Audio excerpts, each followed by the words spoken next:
So hello and welcome, Giampaolo Grossi. It's a huge honor to have you here in this human leadership interview. My pleasure, my pleasure.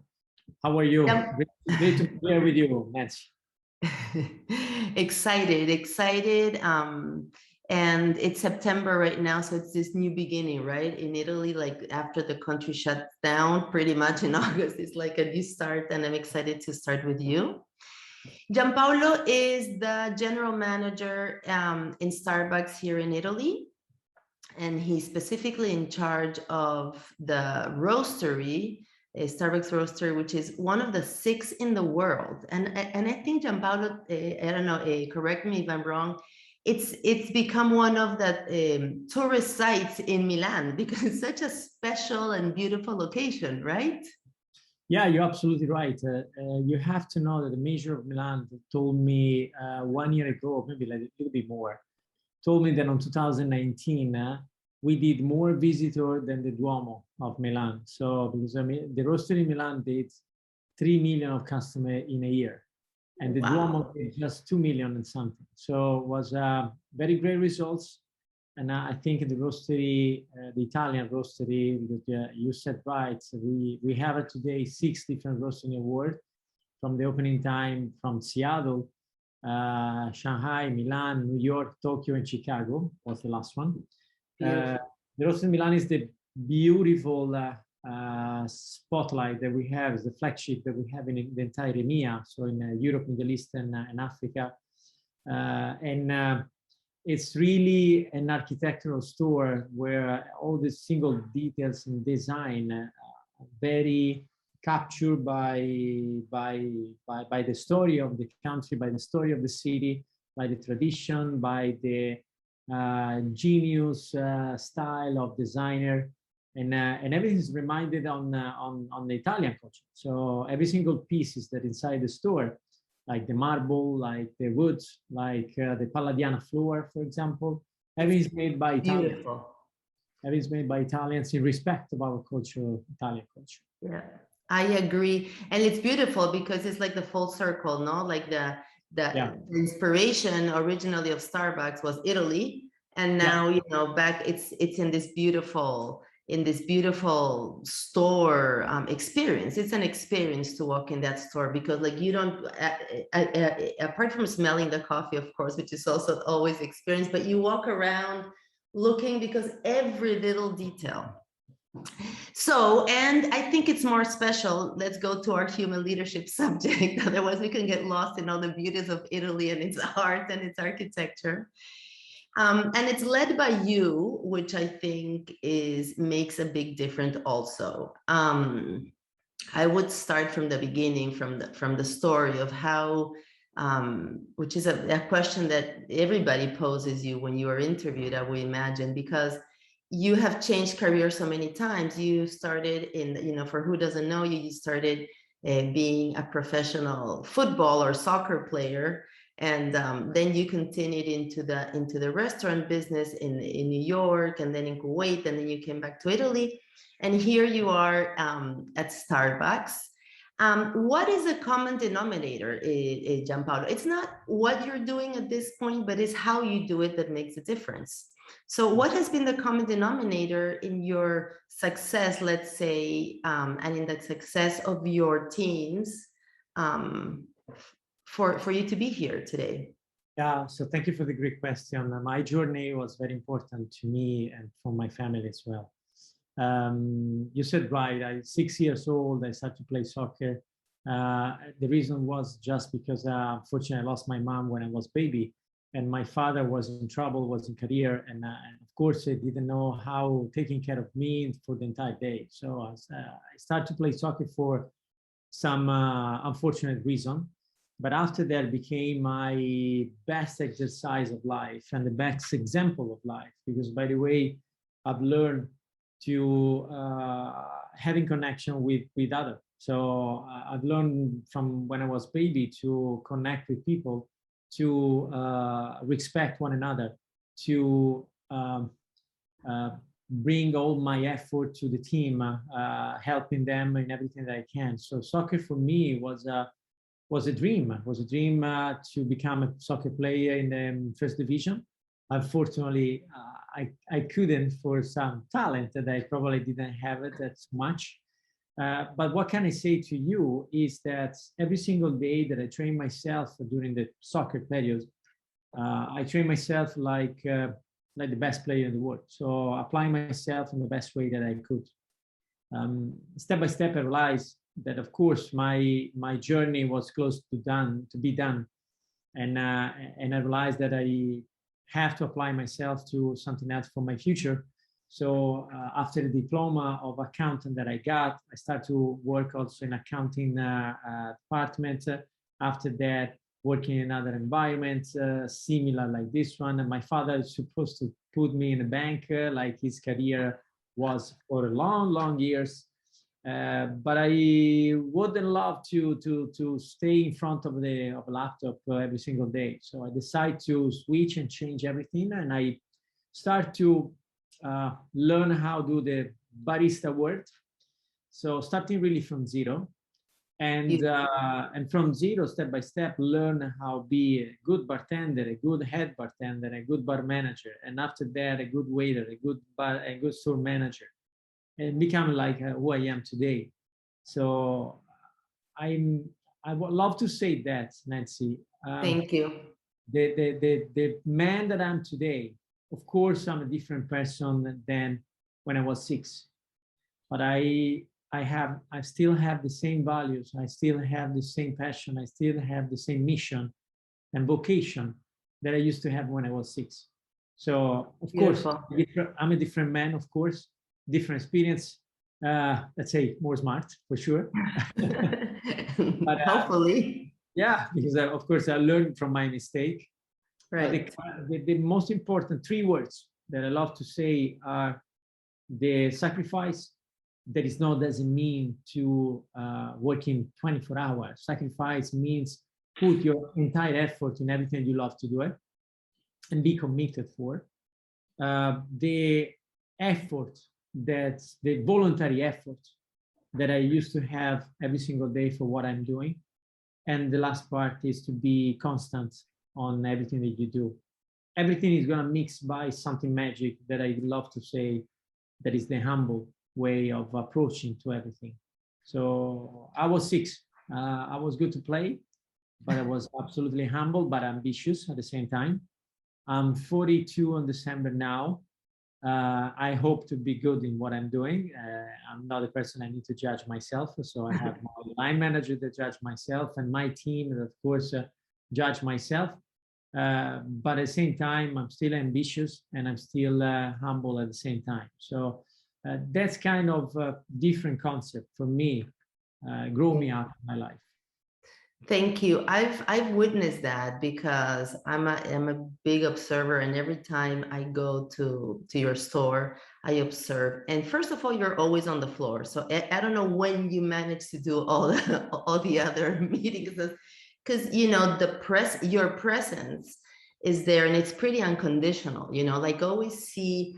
I asked for you for this interview because I understood that you owned the human leadership concept, because everyone in the store, the security people from outside, that are standing outside for the queues, the people that are behind the bar, everybody comes to talk to you, and you treat everybody the same way as you treat customers also, of course, but that's a given, right?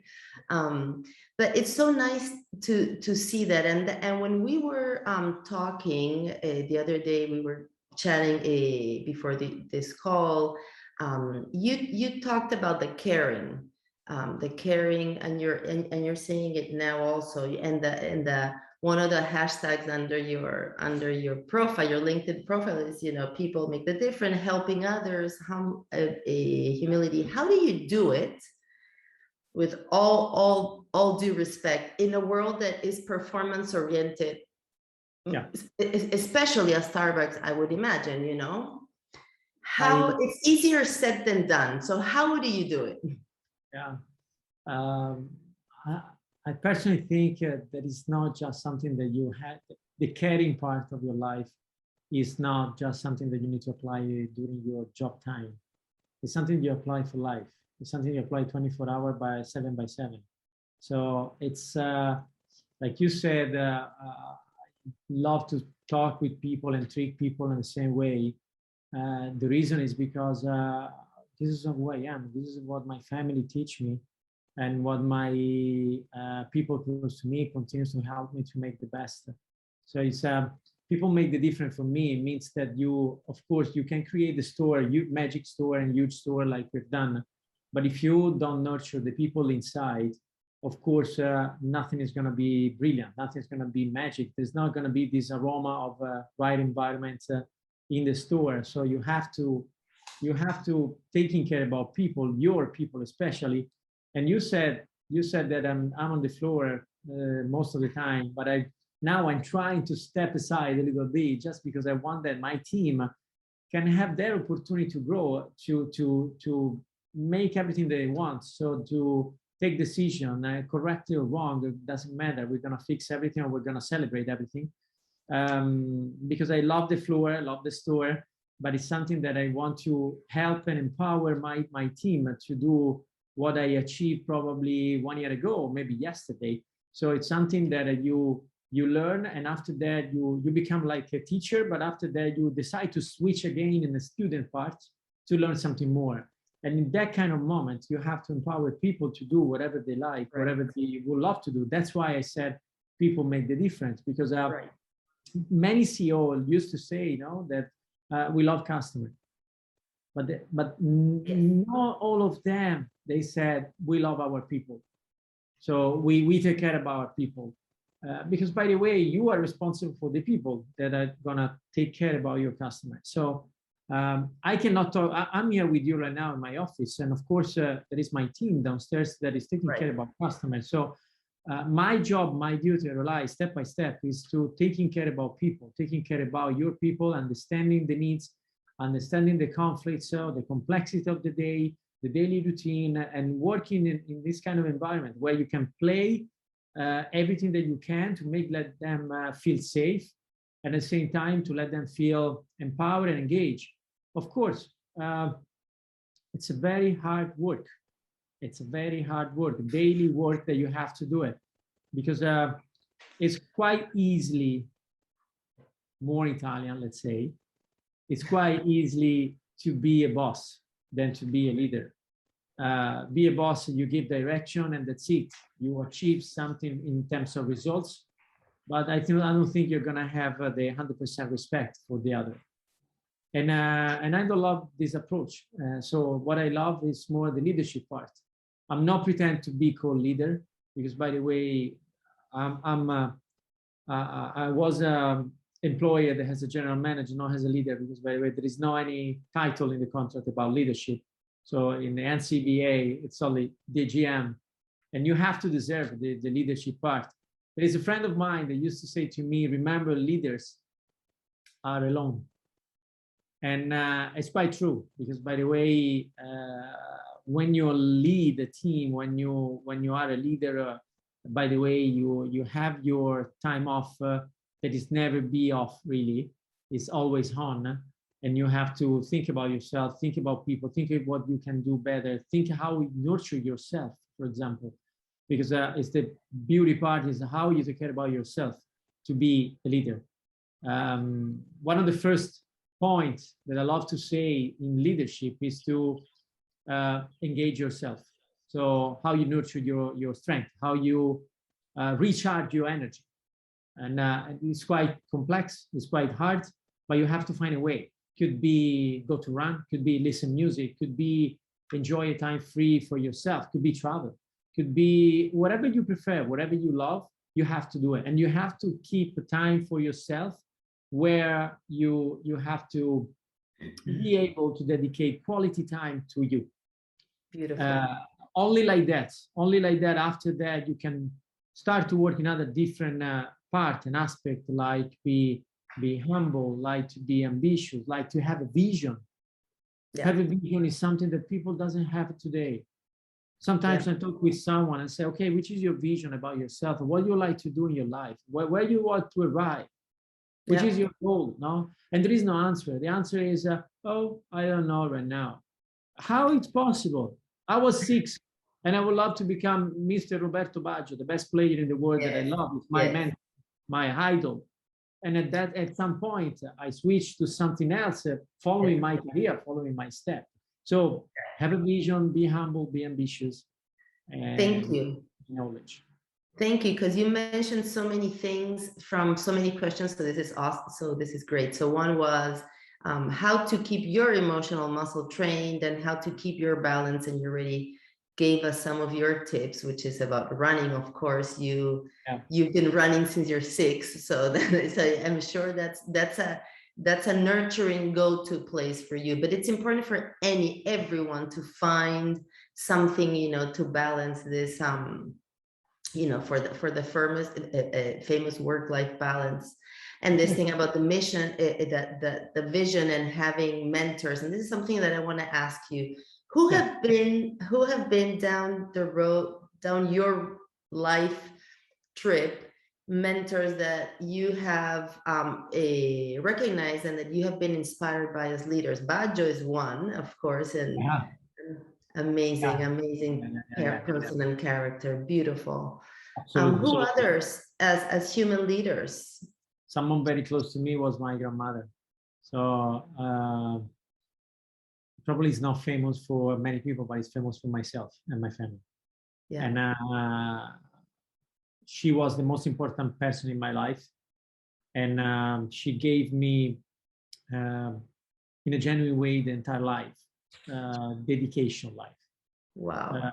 So she totally skipping a bit once happened in my family, the horrible time of losing my mom and her daughter. So of course she decided to switch life and come to myself and taking care about me and grow me up.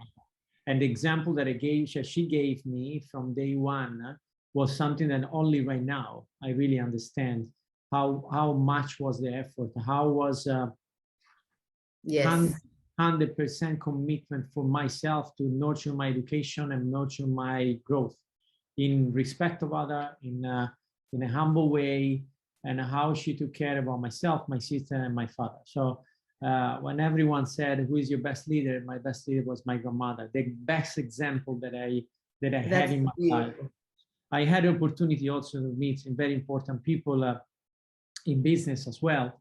So I'm lucky and proud to say that our Schultz, where I'm very well connected with him, it's one of the person that I have the honor to say that we are friends for the Roastery Milan. So we fell in love one another, and I used to have connection with him when we talk, and we talk about not specifically about business. We talk about life. We talk about concept. We talk about how taking care, how reacting in front of a pandemic situation. Right. And it's one of the great examples. So I love to go to the bed during the night and listen some videos, some YouTube speech that he has done years ago, or maybe now, to understanding how a man that grew up in a public house in New York, how he creates a company with more than today, more than 35,000 stores in the world, in a really humble and dreamy way. So I'm really inspired by him. I'm really inspired about his vision and how he continues to nurture this kind of approach. That's beautiful. Yes. Well, the stories are sort of similar in a way, but it makes sense. No, you talked so much. I got the goosebumps when you were talking about your grandmother. And if you allow me, it said, all this conversation on authentic leadership, human leadership, servant leadership, you have also is about adding some traits that are more about connection, about nurturing. These are words that you use a lot that are not common, every day, and that now, of course, they're more around, and that's beautiful, and that's important. And then one phrase you told me, which is the last question, and then I would go to the Q&A, because it's easy with you to have, a long, beautiful, interesting, and deep conversation. You told me a word, a phrase. Well, you told it to me in Italian. I'm going to read it in Italian, and then I'll translate. He said, se non hai contatto con te stesso, perché gli altri dovrebbero avere contatto con te? Questa cosa è bellissima. This thing is which is first you had said you must like yourself, and if you don't have contact with yourself, why would other ones want to have a contact with you? So how do you when did you start liking yourself? Because first you said you must like yourself, because it's not automatic. You know, we go through a process and we finally learn to like ourselves. I learned to like myself like at 31, 32. I said, okay, you know, like when you say, I'm happy with who I am. So when did you start liking yourself, and how did that happen? Again, is a journey. Is a journey day by day. So today, yes, I like myself, but at the same time, I have something to improve, and there is always something to improve. So it's a journey from when I was baby that I start to work. I love to say like that. Of course, I didn't get money for at 6 years old, but it was the way of approaching in terms of commitment. But it's a kind of exercise that you have to do every single day. It's an exercise on yourself that you need to do every single day. I love to say you have to celebrate once something good happened. At the same time, you have to be upset when something sad is happening. What I mean with that, it's not mean that you need to cry. Oh, by the way, if you want it, you can. But you have to be able to survive in front of the good news and the bad news. Yes. You have to be able to celebrate something 100%, but at midnight, 1 minute, the day is done. You have to go and switch for the next day because something again can happen, good or not. So play in a very good way on top of the celebration and the bottom of the upset moment is something that I learned when I used to live in New York. When I used to live in New York, I love to running, or by the way, driving on the different bridges from Brooklyn to Manhattan. And when you go, especially during the night, you can see all the different skyline with lights. And if you take a look and several pictures everywhere, you can see how the skyline is going up and going down, going up and going down, going up and going down. Right. So New York New Year's is tough. New York taught me that you have to be able to be on top of everything, but at the same time, the life over there in a day can bring you downstairs right away without skipping a bit. And the good is you have to understand how to keep the balance, how you keep the balance in the middle. So it's a kind of line that you can track in the middle of the skyline like that, where you have to learn how to live there. New York doesn't need of yourself. You need of New York. Right. And if you don't understand this concept, that for me, honestly, is a kind of example of life, you're gonna play hard for the entire life. So what does it mean for me? Be in contact with myself. Be in contact with myself. Be emotional. Be able to guard my emotion and feel my emotion, to see differently what other people cannot see it. And one of the big mistakes that I've done in my life is to pretend that someone else can see what I see. But of course, this is not possible. So you have to understand, put your feet, in the shoulder, your feet in the shoes of others, and understand that you have to get the background from other, get the experience from other, understanding where they come from, the provenience, region, the language, the culture, the experience of life. Doesn't matter if you're from Italy or not. I'm Italian. If you're in front of someone else that's from Italy, this does not mean that it can be the same person like you think. Right. So how you understand this concept is the way how you need to have your connection with yourself, understanding yourself. After that, you start to learn other. Understand after that, you start to be able to learn from other. Because if you don't learn from yourself, if you don't play yourself hard, if you don't ask for the opportunity to be, let's say, in challenge, to be in trouble, to be exposed to something that you never face in your life. So I'm not saying that you have to request something. You have to ask for opportunities. to demonstrate who you are. So you don't ask for courage. You ask for the opportunity to be courage. So you pull it out. Yeah. This is something that you mentioned from the beginning in your three things. You said sacrifice, effort, and constant. And earlier in the conversation, you mentioned that you learned from your mistakes, of course, right?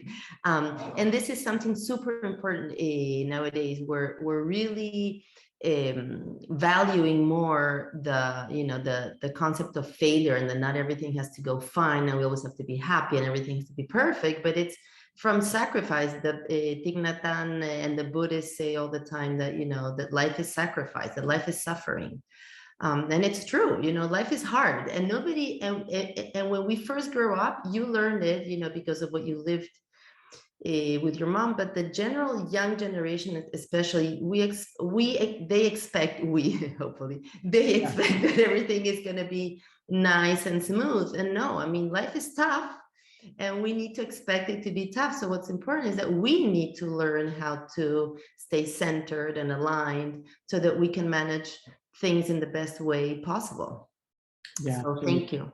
Thank you. Absolutely. Yes, I think you have to, you said right, life is suffering, but at the same time, you need to understand that, to embrace it and transform this kind of suffering, something that you can manage and you can play.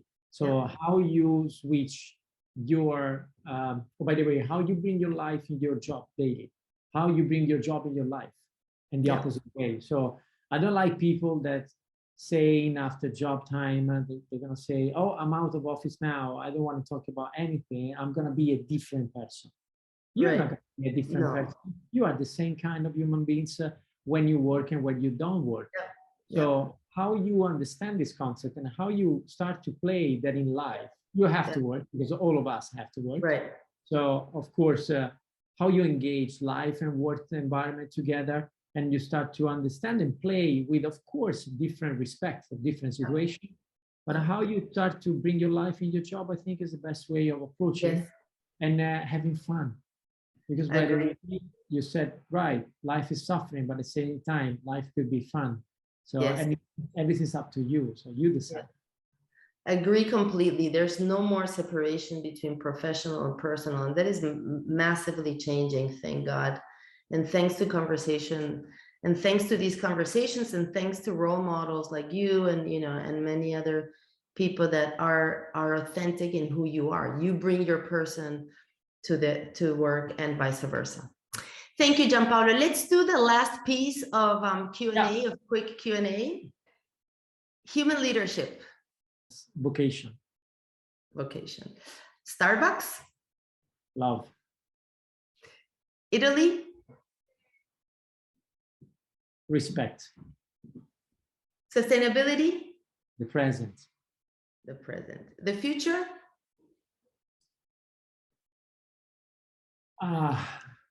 Let's say Renaissance. Let's say the future, something brilliant. Renaissance. I love the Renaissance concept. It's known that after all these big moments of change, there's a Renaissance. I'm also convinced that we're in the beginning of a new Renaissance. Sorry, let's continue. Men. Woman. Woman. Something to love. The future generations, young generations. Young generation, nurture. Nurture. Thank you so much. You use the word nurture so much, and I really like it, because we need to nurture ourselves so that we can nurture others, which is the fundamental of human leadership. Yes. So I thank you very much for our chat. I look forward to our next ones. Thank you. Thank you, Nancy. I appreciate the time with you. It was very, very nice. Thank you. Thank you. And I wish you all the best, Giampaolo, and to the roastery also. Ciao. Thank you so much. Bye-bye. Ciao, ciao.